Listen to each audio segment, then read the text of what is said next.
pessoal, nós somos do Soteroprosa, meu nome é Alan Rangel e hoje nós vamos falar sobre teoria da conspiração, o que você entende por teoria da conspiração. Mas antes de falarmos propriamente do tema, eu peço para que vocês sigam o nosso canal no YouTube, Soteroprosa Olhares Contemporâneos, atentem para o sininho também, porque é importante para vocês receberem novos vídeos, e lembrando que todo domingo nós temos vídeos novos, né, dos colunistas, né, com várias temáticas. Sigam também o nosso Instagram, @Soteroprosa, temos também um Facebook, Soteroprosa Olhares Contemporâneos, e por fim o nosso site, né, com os nossos artigos variados, www.soteroprosa.com. Então, como eu disse, meu nome é Alan Rangel, minha formação é em Ciências Sociais, eu sou graduado e doutor em Ciências Sociais. Meu nome é Tiago Pinho, doutorando em Ciências Sociais e colunista do portal Soteroprosa. Olá, eu sou Carlos Henrique Cardoso, colunista do Soteroprosa, pesquisador e mestre em antropologia pela UFBA. Então, gente, eu estive pesquisando para fazer esse programa com vocês, né? E olhando um artigo que foi publicado ano passado, o pessoal lá do programa de pós-graduação em psicologia na Paraíba, com vários autores, eles escreveram um artigo bem interessante, uma pesquisa que eles fizeram com 383 estudantes universitários de uma instituição pública, fazendo recorte de sexo, gênero, religião, estado civil. Eles buscaram entender como a teoria da conspiração existe na prática, né? Porque aqui no Brasil, por exemplo, temos poucas pesquisas na área, as pesquisas são mais europeias e americanas, e eles tentaram identificar do ponto de vista da psicologia social, que eu achei bem interessante, são alunos de psicologia e abordagem sobre psicologia social, e eles fizeram duas questões abertas, né? Uma primeira questão era: o que a pessoa entende por teoria da conspiração? Foi a primeira pergunta que eles fizeram, aberto. E a segunda, o que lhe vem à cabeça quando a pessoa pensava em teoria da conspiração? Aí eles categorizaram 5 respostas, que são várias respostas, mas eles colocaram algumas palavras dentro de 5 classes. A primeira classe é sobre manipulação de grupos secretos. Então, 22% das pessoas acreditavam que alguns grupos, aí pode pensar até em, por exemplo, maçonaria, Illuminati, né? Ou empresas específicas, mas nesse caso seriam grupos ultra secretos, e eles manipulariam a sociedade, né? Manipulariam o aspecto político, econômico, principalmente, né? E até o aspecto cultural, de certa forma. Uma segunda classe é temas que as pessoas que achavam de teoria da conspiração, temas sem embasamento científico. Então, muitos diziam que não tem embasamento científico nenhum as teorias. Por quê? Porque a maioria das pessoas se engajava mais, digamos assim, quem acredita nisso, por explicações de rede social, ou explicações do dia a dia que não tem nenhum fundamento mais robusto do ponto de vista científico. Uma terceira classe de pessoas acredita que a teoria da conspiração explica uma realidade social. Então, é sempre essa chave, né? Uma causa para algo estranho, algo que não está muito claro. Então, se busca alguma coisa para definir a realidade, digamos assim, para explicar. Sempre essa questão da causalidade. Então, a teoria da conspiração é uma explicação sobre um fenômeno, um fato que não é bem explicado assim, ou que as pessoas não se convencem da explicação das autoridades. A classe 4 seria controle de informação, então, portanto, seriam pessoas ou empresas que controlam as informações para que, na visão do que os teóricos falam, né? Inclusive eles se remetem a vários teóricos, que são organizações, grupos que controlam as informações, por exemplo, na internet, principalmente na internet, para que outras pessoas não tenham acesso a questões secretas, ocultas, por exemplo. E, por fim, a classe 5, contestação de fatos sociais. Então, algumas teorias da conspiração contestam alguns fatos sociais ditos como estranhos, né? Então, por exemplo, contestar a questão do aquecimento global.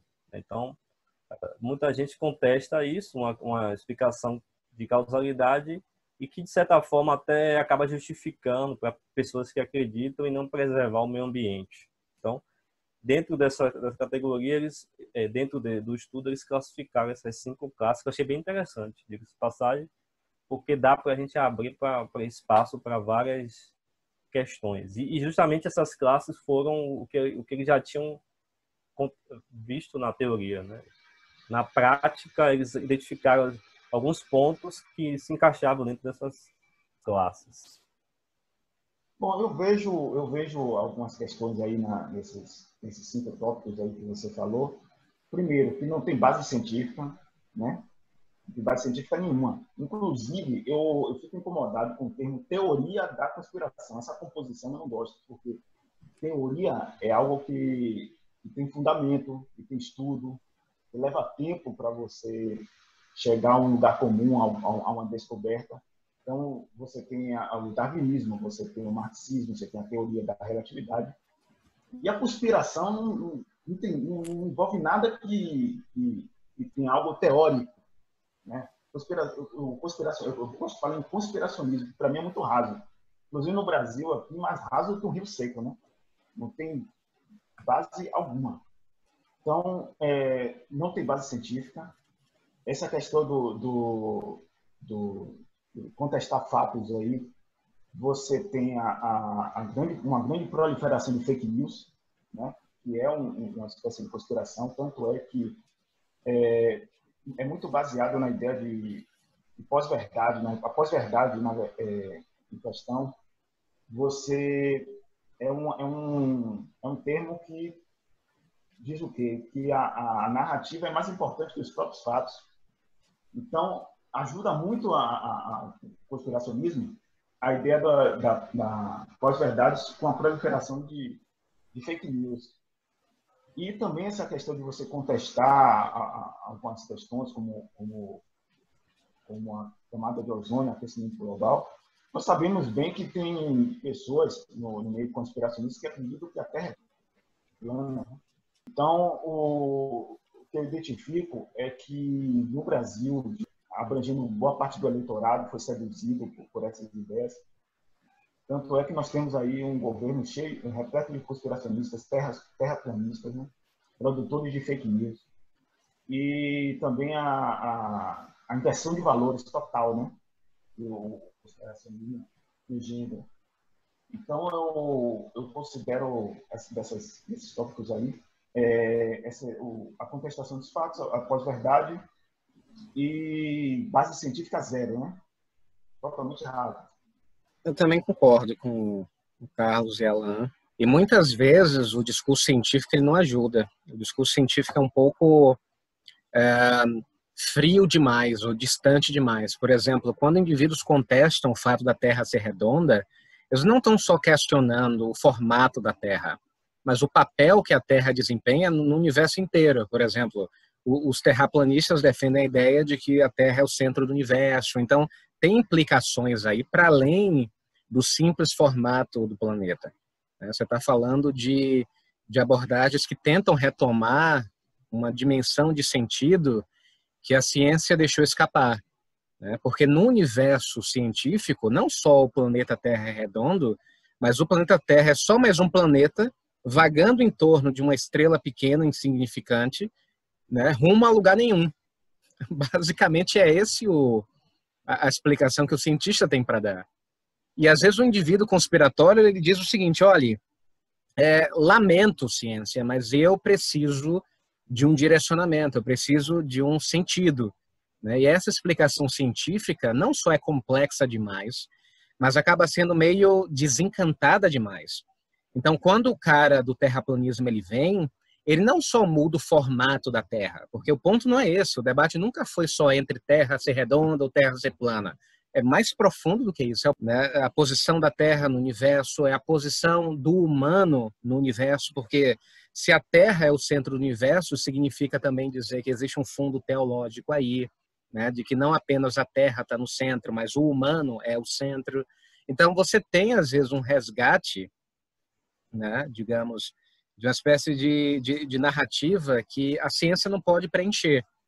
Pelo menos não como ela se oferece. Mas, para mim, o que mais me incomoda nas teorias da conspiração não é nem tanto o fato de elas serem falsas. Eu acho que elas são falsas, né? Até porque elas simplificam a realidade, elas, né, ainda que tenham um papel pragmático de organizar a experiência do fulano, né, que está articulando o discurso. Mas eu acho que o que mais me incomoda é a pretensão das teorias conspiratórias, porque nada escapa, nada transborda, nada é por acaso. Eu acho que é isso que mais me incomoda, né? Independente delas serem verdadeiras ou não, né? Porque você tem estruturas parecidas, por exemplo, dentro da faculdade. E você tem abordagens que são fundamentadas na ciência, são fundamentadas na pesquisa, mas ainda assim elas se apresentam de uma maneira bem pretensiosa. Então, o que mais me incomoda é que está tudo explicado, tudo tem sentido, nada é por acaso, tudo está conectado. Ou seja, a dimensão da realidade enquanto algo autônomo, dinâmico, que transborda, a dimensão do arbitrário, ou a dimensão do que alguns autores, como Badiou, por exemplo, falam do evento. Não tem evento, não tem acaso. O que leva, talvez, a gente para um segundo argumento de que a teoria da conspiração sempre tem uma teoria da identidade de fundo. Porque quando o indivíduo critica, né, ou usa o argumento conspiratório, ele não está só falando do objeto conspiratório, mas ele está falando de si mesmo também. Porque, por exemplo, eu não só estou num mundo onde pessoas ou coisas estão querendo me dominar, ou me oprimir, ou me alienar, seja lá o que for, mas eu também sou aquele que enxerga. Eu acho que isso é interessante, esse papel do indivíduo que enxerga a amarra conspiratória não é algo inocente. Eu acho que é por isso que, para mim, a teoria da conspiração sempre tem uma teoria da identidade, da autoafirmação. Porque o indivíduo não só está dizendo que o coronavírus foi criado pela China, mas que ele também está afirmando que ele sabe, que a maioria não, que ele tem acesso à verdade do mundo. É por isso que muitas vezes a teoria da conspiração fala muito mais sobre a pessoa, né, que está falando do argumento do que propriamente sobre o mundo externo. Então, não é só sobre o objeto conspiratório, a China, a NASA, né, o Illuminati, não só sobre isso, mas também sobre o meu papel nesse esquema conspiratório. Então, de maneira geral, eu sou o herói que vê uma coisa que muitos não conseguem enxergar, né? E então, portanto, eu tenho um privilégio epistemológico de saber mais do que os outros, e eu também tenho um privilégio ético, né, de poder transformar a realidade para libertar esses indivíduos dessa amarra. Então, esse arranjo conspiratório, para mim, também tem esse aspecto de uma teoria da identidade, né? Não só fala do objeto conspiratório, mas do indivíduo, né, que articula o discurso conspiratório. O que é interessante é que, pelo menos os estudos da psicologia social, nesse artigo que o pessoal da pós-graduação de psicologia da Paraíba, é que eles chegam na conclusão do trabalho dele dizendo exatamente que, em geral, as pessoas que acreditam na teoria da conspiração, elas querem respostas simples para problemas complexos.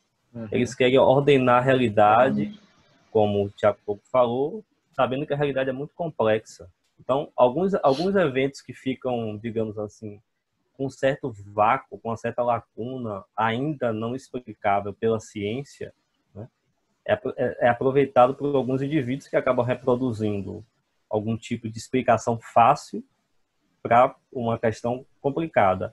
E isso é potencializado, inclusive, nas grandes crises, né?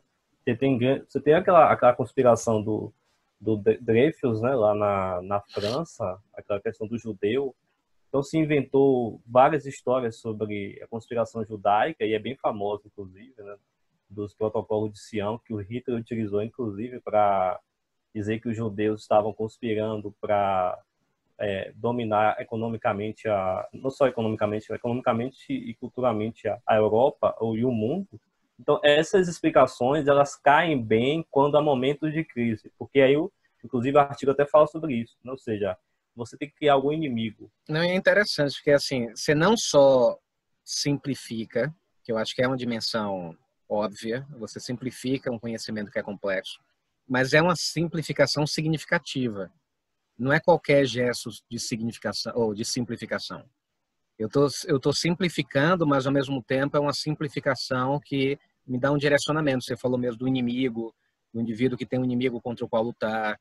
Eu falei mesmo sobre a postura identitária que o indivíduo tem. O indivíduo tem uma identidade nesse jogo conspiratório. Então, é uma simplificação estratégica, digamos assim. Não é uma simplificação idiota. É uma simplificação ao mesmo tempo que faz sentido, né? Por mais bizarro que pareça. Então, você tem aqui no Brasil, especificamente, um conspiracionismo que levou a um eleitorado a ter uma ojeriza da esquerda, a ligar um PT, um comunismo, a um socialismo inexistente, né? Enquanto crescia esse reacionarismo e ideias do fascismo, como autoritarismo, militarismo, nacionalismo, crescendo absurdamente. Né? E ainda teve a ideia totalmente, uma sandice total do Fórum de São Paulo, né? Que é nada mais é que uma reunião de partidos de esquerda que foi transformado num combo conquistador da América Latina. Isso não faz o menor sentido. Então, essa questão da sedução desse conspiracionismo em grande parcela da população que ainda concorda com essas ideias é algo a ser muito estudado e com muita profundidade, porque é algo que não faz sentido e realmente deixa a gente muito perplexo. E eu acho que Carlos tocou num ponto interessante, porque assim, já que essas teorias conspiratórias, elas produzem crise e são perigosas, a pergunta é como é que a gente vai combater? Porque se você parte de um critério, por exemplo, epistemológico, de que as pessoas agem de maneira conspiratória porque elas não sabem o necessário, elas não têm conhecimento necessário, você vai querer esclarecer a pessoa. Você vai querer chamar a pessoa para um bate-papo, para um debate. Só que se você parte da ideia de que essa conspiração é muito mais uma estrutura de sentido, o debate não funciona mais. Pelo contrário, você só vai irritar a pessoa. Se você ficar lançando fatos e dados, não vai rolar. Porque a pessoa ela não tem como critério fatos, dados, argumentos. É um critério de sentido. Vai por outro caminho. Então, se você vai jogar, se você fica jogando nela toneladas de informação, a consequência óbvia é o ódio, né? Que é o que a gente vê. Eu acho que o grande desafio é esse, ou seja, se o critério não é epistemológico de falta de conhecimento necessariamente, mas é um critério de sentido, como é que eu chego nessa pessoa? Né? Como é que eu vou chegar nesse cara conspiratório? Até porque a gente tem que fazer alguma coisa, porque é perigoso. Né? Teorias de conspiração produzem efeitos complicados. E o ponto que Carlos tocou é interessante dessa coisa do comunismo, né? Essa coisa que aqui no Brasil, claro, tem outros lugares, mas aqui no Brasil tem chegado muito forte. O próprio Olavo de Carvalho é um cara que fala de um certo hegemonia da esquerda, né? Alguns argumentos gramscianos que são utilizados de uma forma bastante pejorativa e equivocada, diga-se de passagem, e que conseguiu costurar um curso que, por exemplo, que durou alguns anos e converteu muita gente para uma espécie de que o problema do Brasil e do mundo, né, é um problema de uma certa conspiração, da conspiração comunista. E hoje em dia você vê essas teorias mais pelo campo do olavismo e pelo campo do bolsonarismo também, você vê isso no discurso, né? O cara acredita mesmo, não é uma questão de... Se você for pegar as manifestações nas ruas, ou se você vê na internet, o cara acredita que por exemplo, tem gente que fala que o governo atual é um governo comunista, aí se fala de ditadura comunista, é inexplicável. Tá havendo uma ditadura que o judiciário é comunista, sabe? Então, assim, o comunismo virou um termo vazio, abstrato, para tudo. Tudo que dá de errado no Brasil é coisa de comunista. Duas questões aí que vocês falaram. Alan, você falou aí da conspiração na ditadura militar e tal, né? Agora, é o seguinte, essa conspiração da ditadura militar, conspiração comunista tal, e o plano Cohen também, que projetou a ditadura Vargas, eram em mundos que eram em épocas, melhor dizendo, que você tinha um conflito geopolítico sério, né? Então, uma conspiração naquele contexto poderia até ter uma base. A questão é esse conspiracionismo contemporâneo, que ele não tem base alguma. Esse comunismo aí, que ele está falando, não tem base alguma. Inexistente. Totalmente inexistente. E outra questão aí que o Tiago falou é que alguns intelectuais e pensadores brasileiros, jornalistas, analistas políticos que fazem parte da opinião pública, boa parte deles, não contribuíram em nada, não ajudaram em nada para desfazer esse conspiracionismo. Não ajudaram. E muitos deles agora estão saindo de fininho. Uma francesa. Então é isso, pessoal. Tem muito assunto para falar, né? Esse assunto aí para mais de 1 hora. Então, agradecer a todos, agradecer ao Tiago e o Carlos pela estar aqui com a gente nesse debate super importante. Então, mais uma vez, não esqueçam de seguir as nossas redes, né? Esoteroprosa, Olhares Contemporâneos. Então é isso, gente. Um abraço. Tchau, tchau.